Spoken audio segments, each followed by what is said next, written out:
Desde Sun Moon, quem me acompanha sabe que eu venho tentando, da melhor maneira possível, ser o mais flexível em relação a críticas a respeito do anime. Eu acho que é essencial a gente sempre olhar com a lente de uma criança que está assistindo um material desse. Mas tem horas que a gente precisa sim exercer um pouco do senso crítico, até mesmo para a criança que está assistindo aquilo ali, né? Porque, bom, quando eu era criança, eu via certos aspectos do anime Pokémon que me encantavam. Um desses aspectos era o fator utilidade que o Pokémon exercia para com seu treinador. Era muito legal ver, tipo, o Pokémon de fogo que usava suas chamas para acender uma fogueira, o Pokémon de água que ajudava o treinador a surfar por aí e por aí vai. E aí, assim, já faz um tempo que a gente tem uma crítica em relação a alguns Pokémon que estão sendo deixados de lado. E quando você tem a oportunidade para eles aparecerem e exercerem algumas funções, o anime parece que quer utilizar de uma outra forma mais estranha para que essas coisas aconteçam. Eu não sei, eu posso estar sendo bobalhão criticando uma coisa tão, sabe? Mas eu também posso simplesmente estar observando uma coisa que não era para ser exatamente assim. Me guiem, por favor, porque tem algo errado aqui e esse é o episódio que particularmente eu vou exercer sim meu direito de telespectador de tipo, pô, aí não, né? Então, bora lá para mais uma review da semana. Quero saber a opinião de vocês sobre o que a gente vai conversar aqui hoje com esse episódio que, apesar disso, foi um episódio bem interessante. Antes da gente começar a revisar o episódio, preciso informar para vocês que um novo episódio de Pokémon Horizontes foi revelado. É o último episódio de novembro. É o episódio que vai ao ar no dia 29 de novembro, episódio 75. E o nome é o seguinte: O futuro que nos foi confiado, o brilho deste mundo. Bom, o episódio, assim, ele deixa muito em aberto, mas me parece muito um lance conclusivo. E eu acho que deve sim concluir essa etapa em Kitakami ou situações em Kitakami. Isso se ele já não tiver saído, né, de Kitakami e uma outra situação estiver acontecendo. Mas eu gostaria que fosse relacionado a Kitakami. Bora lá então para mais um vídeo. Deixa seu like e não esquece de usar meu link do Amazon se você for fazer uma comprinha por lá.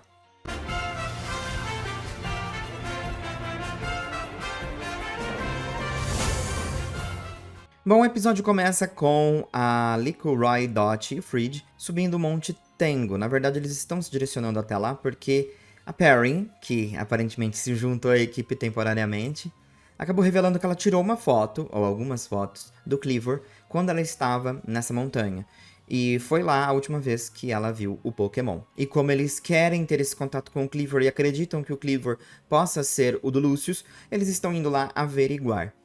E, bom, é muito legal porque a Perrin acaba conversando com todos e dizendo que se não fosse o mapa do Fridge, ela provavelmente não teria tirado tantas fotos de Pokémon como ela tirou. Porque ela adora ficar observando os Pokémon e tirando as fotos, mas se guiando com o mapa. E ela disse que o do Fridge é o melhor já feito aí na história Pokémon. Então, o Fridge fica todo cheio. É bem legal que enquanto eles estavam subindo, inclusive, a Tinkatuff, que tem um martelinho já pesado, não tava dando conta de subir o morro segurando aquele martelo. E aí a Dot resgata o Pokémon pro Pokébola para que ele não precise ficar ali, né, lidando com essas situações. Bom, aí depois disso eles decidem perguntar pra Perrin como é que foi o encontro, né? E aonde exatamente foi esse encontro ali no Monte Tengu.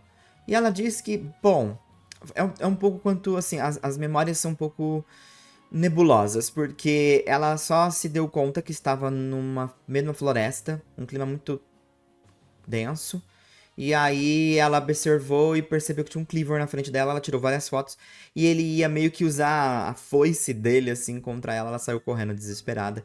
E é isso que ela tem de lembrança sobre esse dia, mas ela sabe que foi ali, na montanha.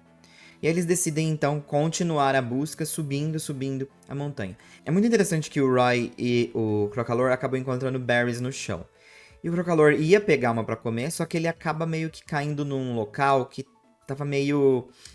vamos dizer assim, o chão não tava muito propício pra se pisar. E aí eles pisaram e o Crocalor ficou preso. O Roy foi tentar salvar e os dois caíram numa fenda Aí todo mundo ficou desesperado. E a partir daí, eu diria que é, tipo assim, aonde o pesadelo do telespectador começa em relação ao Roy. Mas ele tenta subir, para voltar ali pra superfície, mas ele não consegue. Ele tenta subir. Inicialmente você vai dizer, bom, seria interessante usar o Kilowattrel e subir. Resgatar o Criocalor no Pokébola e subir. Eu até vou levar em consideração que talvez seria um lugar muito estreito pro Kilowattrel e fazer essa empreitada de levar o Roy até a parte de cima. E tudo bem.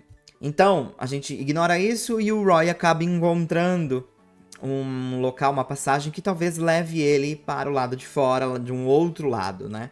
Que ele consiga acessar mesmo assim e encontrar com os outros. Os outros combinam com ele, então, que vão tentar encontrá-lo, talvez numa outra parte ali, por conta daquela fenda. E eles continuam subindo. Mas daqui em diante você já começa a perceber que, tipo assim, o roteiro, ele não quer que o Roy use seus Pokémon para sair das ciladas que ele ou o seu próprio Pokémon acaba se metendo. Para piorar toda a situação, que já não estava muito boa, nós vamos agora enfrentar alguns Haldons que estavam observando eles. Haldons e Haldors. E foi uma situação também um pouco problemática. Não pelo fato do Fridge ter tomado a linha de frente e protegido todos. Até porque ele tinha acabado de ter um diálogo com a Perrin sobre o lance dela entender o porquê ele está indo atrás do Kleavor e toda a história do viajante, mas ela não compreendia muito porque as crianças estavam indo atrás, porque ela acredita que isso podia ser um pouco perigoso. E o Fridge falou, não, eles estão evoluindo a cada dia, então faz muito sentido sim eles estarem por aqui. E aí eles são atacados por esse Haldor.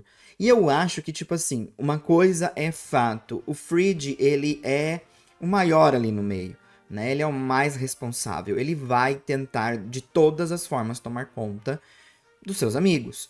E Pikachu e Charizard agora tomam a linha de frente e ele diz, olha, eu tenho uma passagem por ali, eu vou distrair eles e vocês correm. E foi dito e feito, todo mundo correu. E eu achei muito legal, porque você percebe aqui que não ficou tudo nas costas do Fridge. A gente tem uma tomada de decisão da Liko. Enquanto eles estavam correndo, alguns Haldors estavam se aproximando. O que a Liko fez? Eu cuido desses daqui. Continuem correndo, eu encontro com vocês lá na frente. Mudança muito significativa, sim, pro que a gente tinha de críticas lá para a primeira, segunda fase desse anime, né? A Liko tomando essa linha de frente. Talvez, pela agilidade da cena, seria muito estranho ela simplesmente fazer um switch de Pokémon e tentar fazer uma coisa ali com a Hatterene. Mas também é um pouco incômodo esse uso excessivo da Floragato. A questão é que você tem o benefício do Pokémon já estar fora da Pokébola, a adrenalina da situação, então ataque de grama em cima de um Pokémon fogo, e é isso daí. É um pouco incômodo, mas era necessário pela velocidade da cena. Até aí eu também compreendo. Mas fica assim, um pouco estranho esse uso excessivo de Magical Leaf, como era antes o Konoha, né, o Leafage, em cima de qualquer Pokémon que viesse pela frente dela. Mas agora com uma Hatterene, pesa um pouquinho. Mas não tem problema, vamos seguir em frente, porque a batalha não terminou. Bom, voltando ao Roy, ele está perdido, está dando voltas ali naquela caverna que ele se meteu. E a Liko está tentando entrar em contato com a Dot e com a Perrin, que estavam também muito preocupadas com a Liko. Só que elas acabam encontrando com o Trevenant no meio da floresta. E eu preciso fazer um pequeno corte agora sobre os Pokémons de Kalos em alta nesse episódio. Bastante Pokémons de Kalos apareceram, tá? Foram o Carbinx, Noibat, o Trevenant. Então tem bastante Pokémon em peso, de fato, de Kalos aparecendo por aqui, o que foi bem legal. E aí, o Trevenant meio que hipnotiza, deixa confuso a mente ali da Dot, da Perrin e dos seus Pokémon. E ficam dando voltas ali, né? E é muito engraçado. Até que a Liko tenta ligar pra Dot, ela não atende, porque ela tá super confusa, girando ali. Só que o Quaxwell acaba tropeçando em uma pedra. E isso faz com que ele saia desse transe. E dá um tapinha ali em todo mundo, pra todo mundo cair na real. E aí é muito interessante porque essa parte da floresta, a Perrin passa a se lembrar que ela já viu antes. E ela se pergunta o que tá acontecendo, né? Depois de ter saído daquela confusão toda. E aí ela percebe que um Pokémon hipnotizou elas, que foi o Trevenant, que acaba aparecendo de novo e aparentemente quer ali um desafio, né? Uma batalha. Bom, por sorte, elas conseguem derrotar o Pokémon. Foi uma estratégia ali que a Dot bolou em pegar um ponto cego do Trevenant usando o Jato d'Água e depois o Ember do Growlithe e finalizando com Arcutter ali do Quaxwell.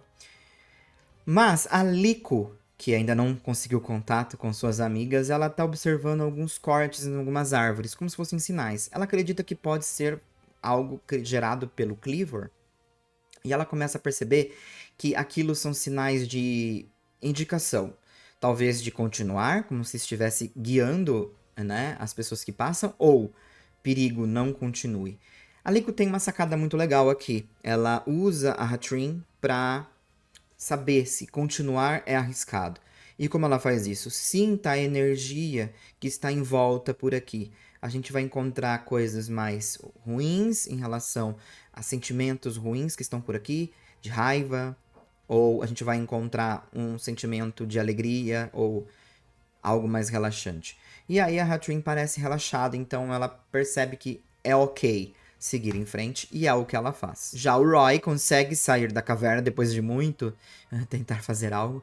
E ele percebe que há várias árvores ali com berries e é por isso que as berries estão surgindo para todo quanto é lado, né? E inclusive estavam passando ali numa correnteza de um rio. E aí o Roy olha uma montanha e pensa, bom, aqui é um campo aberto, vamos subir. Só que ele começa a ver uns cipós e aí você pensa, bom, ele vai subir? Ok. Aí você vai me dizer, tudo bem ele subir, não tem problema nenhum, ele resgata o Crocalor e sobe. Mas não, ele sobe, amarra o Crocalor em um cipó e puxa o Pokémon, podendo puxar o Pokémon pela Pokébola, colocar no seu bolso e levar ele lá pra cima. Ao contrário do Pikachu do Ash, o Crocalor não tem problema nenhum em estar na Pokébola, assim como qualquer outro Pokémon desse anime. E é muito confuso, você fica numa situação meio confusa com esse roteiro, porque no começo você tem um momento que a Dot resgata a Tinkatuff, porque o martelo dela era pesado demais. E pra que tanto esforço? Vou poupar, né, o Pokémon. E aqui, não acontece isso. Da mesma forma que depois o Roy acaba encontrando um Shiftry voando em um Mandibuzz. E aí é onde a cena realmente fica tipo assim, meu Deus do céu, que caótico. Porque assim, ele não usa o Kilowattrel pra voar até o topo da montanha e voltar a fazer o que estava fazendo. Mas aí ele identifica um Pokémon voador que está carregando um outro Pokémon e decide, vou usar agora o Kilowattrel e, por favor, Crocolar, monte nas costas do Kilowattrel e comece a batalha. Então, assim, o que a gente acabou vendo aqui, né? É uma situação muito maluca que ocorre nesse momento. Eu acho que, tipo assim, ninguém deve fazer um grande alarde sobre isso. Mas fica tão inconsistente que é muito bizarro de assistir. Obviamente a batalha, que, assim, na minha opinião, nesse momento já tinha dito até pessoal no React, né? Se o Roy arrancar o Kilowattrel do bolso agora e usar, eu tô indo embora.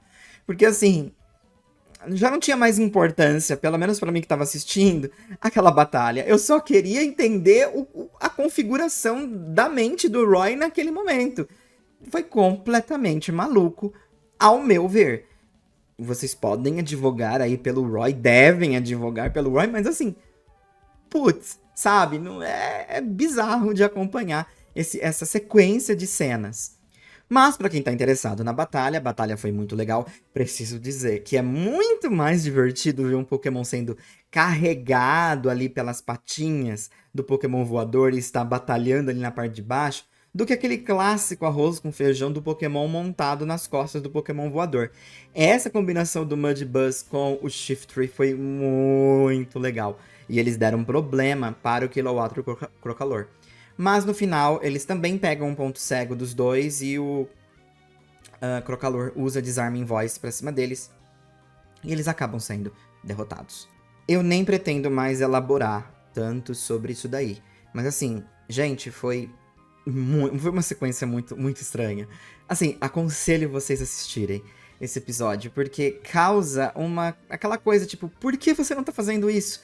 Sabe quando você tá vendo um jogo e você sabe do que o campeão, seja lá o boneco, é capaz de fazer, o que ele tem em mãos, o arsenal dele, e aí ele não usa? É isso. Então, é sobre isso. A insatisfação é sobre não usar. É muito estranho, né? E, assim, é um jogo muito louco de confusão, porque o Fried, por exemplo, ele está sempre em cima do seu Charizard, usando o Charizard pra todo tipo de quanta coisa possível. Esse episódio mesmo, ele já monta no Charizard, sai voando por aí, e a Liko até usa sua Hatrin pra tentar se guiar, e o Roy só pensa em tirar o Kilowattrel pra batalha. Caso contrário, numa situação de utilidade, o Kilowattrel não é usado, e isso me incomoda bastante.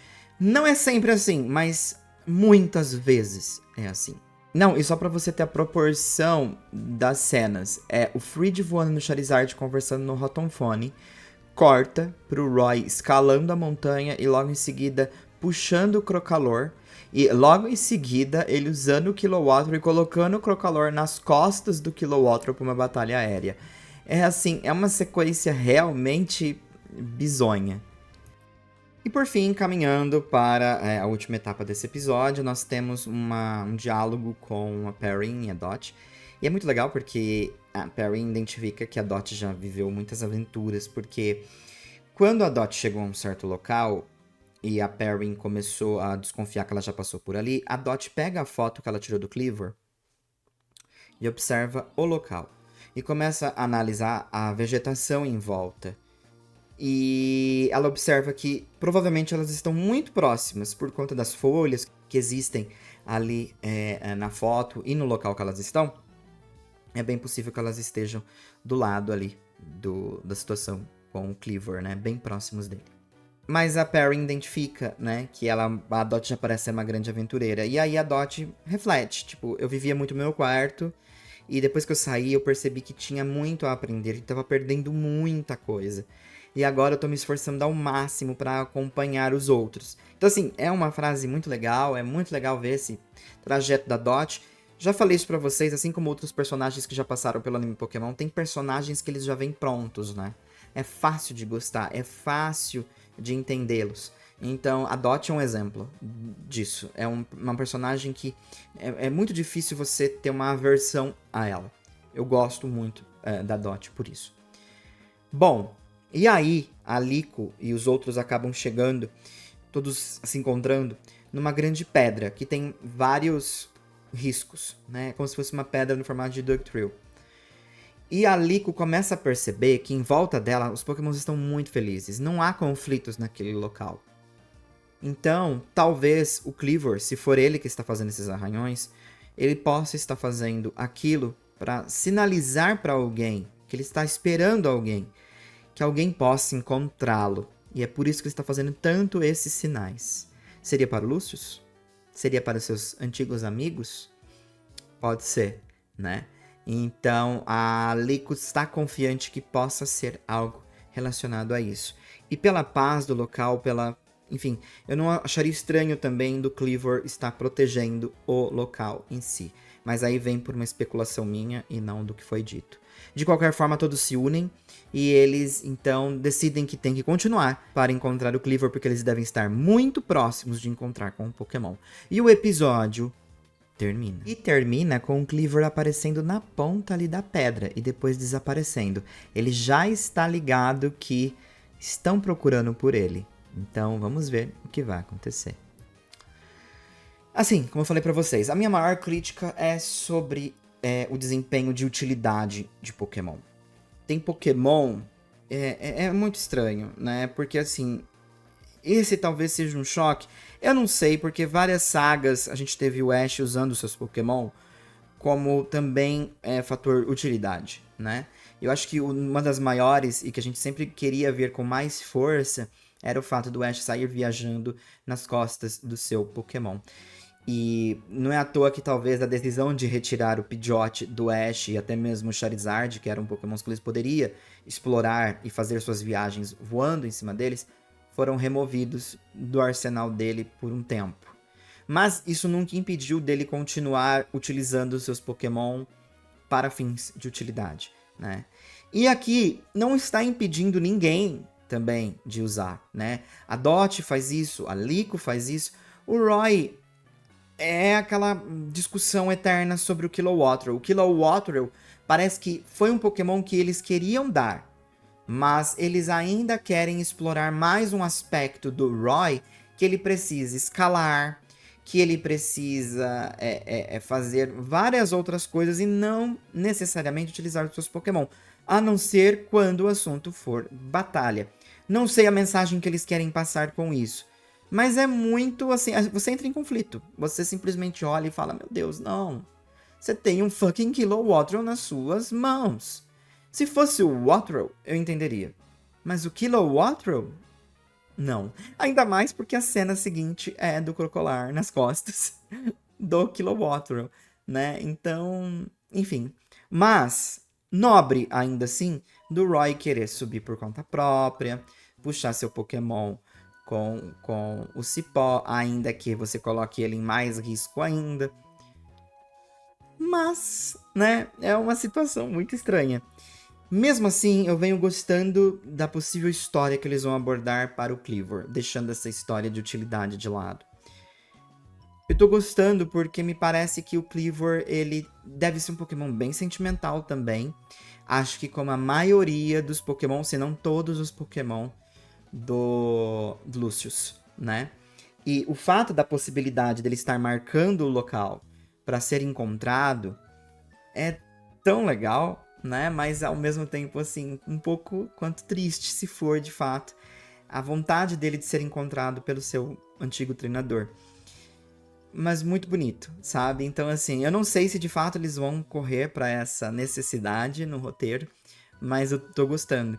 Tô gostando de como a Lico tá com mais liberdade aqui de tomar decisões, pegar as rédeas da situação, explorar mais, investigar mais e chegar nas suas próprias conclusões sem a ajuda de ninguém.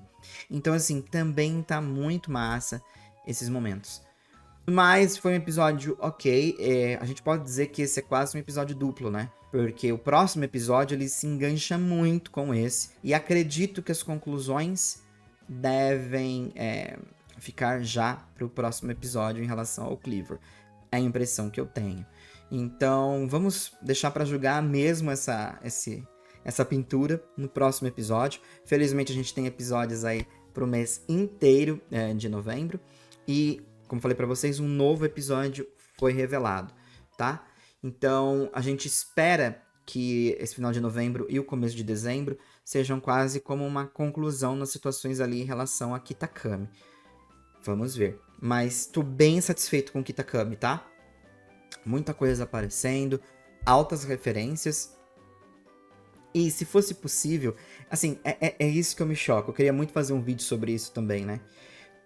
Quando teve esse vazamento do Teralic, e é incrível como a Game Freak tem um papel importante em relação às decisões do anime, mas seria tão legal se eles pudessem, né, fazer DLCs a respeito dessas situações do jogo, do anime, sabe? Tipo assim, uma DLC sobre o Lucius seria muito legal, distribuindo os Pokémons do Lucius por toda a Paldea e outros pontos do DLC.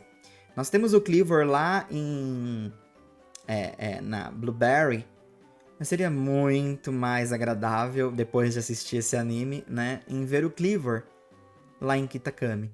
Então, sei lá, né, quem sabe no futuro o jogo e o anime não façam mais uma conexão, porque é muito estranho também, né? Eles têm tanto papel, assim, tão importantes, mas na hora de relacionar o anime com o jogo, sempre foi muito fraquinho, né? E isso a gente tem que concordar, mas poderia ser melhor. Um forte abraço para vocês, um bom final de semana, a gente se vê no próximo vídeo aqui no canal. Muito obrigado por assistirem, deixa seu like, ele ajuda demais. E é isso aí, quero saber a opinião de vocês sobre o episódio de hoje. De ontem, né? Porque hoje é sábado, eu tô atrasando com esse Anipoke. Forte abraço, fui.